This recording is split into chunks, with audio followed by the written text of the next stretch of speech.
Hello, everyone. Starting off this week with winter returning here to the mid-Atlantic. I'm wearing a winter sport coat, the kind I haven't worn for a while, at least, just to try to keep warm here in my office. There's another week of the U.S. war against Iran, with President Trump seeking some way to get other nations involved to help escort ships through the Strait of Hormuz.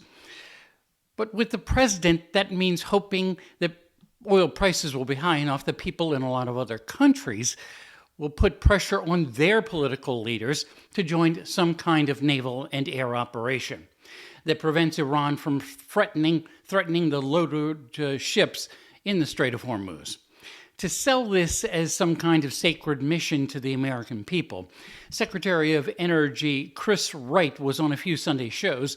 The sales pitch, as delivered on ABC's This Week, included reminding of Iran's decades of threats and terror activity support against the United States and much of the Western nations relying heavily on oil.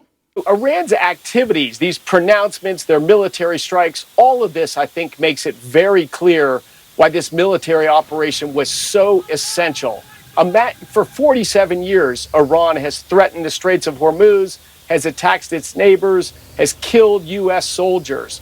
Just imagine an Iran that's nuclear armed with a massive weapons arsenal to surround those nuclear weapons.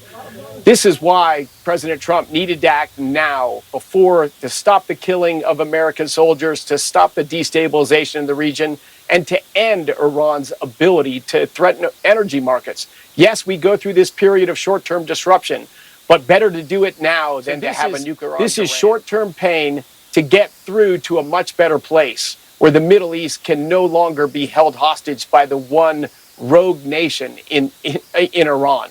And their 90 million citizens in Iran will get to a better place as well. Wright said it would soon be too late to defang Iran. But what does the rest of the world seem to think? Hard to say if anyone else is really willing to help fight this war, even as oil price spikes impact just about every nation in the world. Later this week, maybe we'll find out who's willing to put their country's sons and daughters' lives on the line, considering how much the U.S. public immediately thought the fight with Iran was a bad idea.